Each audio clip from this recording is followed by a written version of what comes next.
আশা করি সকলে ভালো আছেন। আজকে একটা নতুন ভিডিওতে আপনাদের সবাইকে স্বাগত জানিয়ে শুরু করছি। আজকে আমরা আলোচনা করব স্ফটিক বা ফটকিরি নিয়ে। ফটকিরি আয়ুর্বেদ শাস্ত্রে বিভিন্ন ওষুধের ক্ষেত্রে ইউজ করা হয়। আসুন জেনে নিই ফটকিরি কীভাবে ইউজ করা হয় এবং কোন কোন রোগের ক্ষেত্রে ইউজ করা যায়। ফটকিরিকে সংস্কৃত ভাষায় বলা হয় স্ফটিক বা তুবেরি বা সৌরাষ্ট্রী, কারণ এটা সৌরাষ্ট্র রাজ্যে প্রচুর পরিমাণে ফটকিরি পাওয়া যেত বলে ঐতিহাসিক মতে একে সৌরাষ্ট্রী বলা হয়। বাংলায় ফটকিরি বলা হয় এবং হিন্দিতে ফিটকারি উল্লেখ করা হয় এবং ইংলিশে একে অ্যালাম বলে উল্লেখ করা হয়। ফটকিরির যে গুণ, সেই গুণ হচ্ছে যে এটা মেনলি মধুর এবং কষায়, সঙ্গে অল্প পরিমাণে অম্ল গুণযুক্ত। এর মধ্যে ব্রণরোপণ মানে আলসার হিলিং করার প্রপার্টি থাকে। এটা গ্রাহী হিসেবে কাজ করে এবং এর মধ্যে মুখরোগের ক্ষেত্রে ইউজ করা হয় এবং চিত্র বা ভিটিলিগো ক্ষেত্রে কিন্তু ফটকিরি ইউজ করা হয়। কিন্তু ফটকিরি দুরকম। ফটকিরি হচ্ছে যে ফটকিরি আমরা এক্সটার্নাল ইউজ করি, সেই ফটকিরিকে ক্রুড ফটকিরি বলা হয়। আয়ুর্বেদ শাস্ত্রে যখন ফটকিরি ইউজ করা হয় তখন তাকে শোধন করে নিয়ে ইউজ করা হয়। আয়ুর্বেদ শাস্ত্রে ফটকিরিকে ভালো করে গুঁড়ো করে সেই ফটকিরিকে লোহার পাত্রে রেখে গরম করা হয়। গরম করলে ফটকিরির মধ্যে থেকে যে জল, সেই জলটা বেরিয়ে যাওয়ার পরে ফটকিরি খইয়ের মতো হয়ে যায়। তারপর সেটাকে গুঁড়ো করে যে ফটকিরি, তাকে ফটকিরি ভস্ম বলে। এই ফটকিরিকে আয়ুর্বেদে বিভিন্ন রোগের ক্ষেত্রে বা বিভিন্ন ওষুধের ক্ষেত্রে ইউজ করা হয়।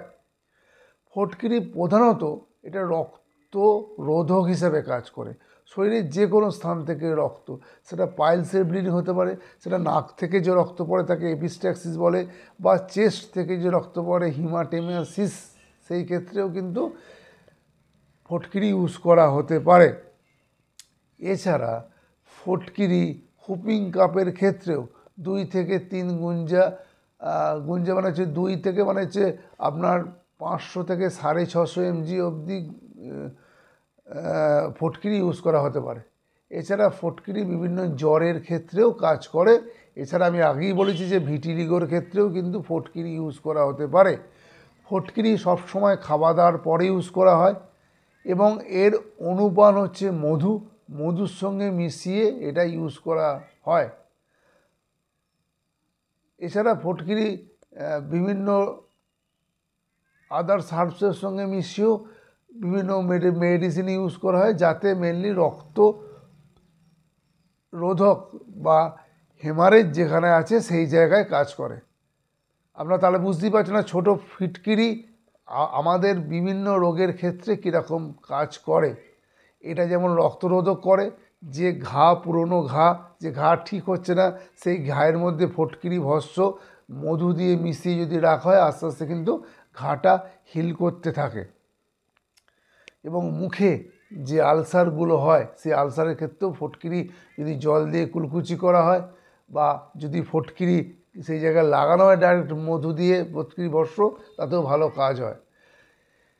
এছাড়া কনজাংটিভাইটিসের ক্ষেত্রেও চোখে যে সেক্ষেত্রে ফটকিরিকে জলে মিশিয়ে সেই জলটা যদি ইউজ করা হয়, তাহলে চোখের ইরিটেশন, লাল ভাবটা কিন্তু কেটে যায়। আশা করি ভিডিওটা আপনাদের ভালো লাগবে। যদি ভিডিওটা ভালো লাগে আপনারা লাইক এবং শেয়ার করুন এবং আপনাদের অনুরোধ করবো আমার চ্যানেলটিকে সাবস্ক্রাইব করতে। নমস্কার।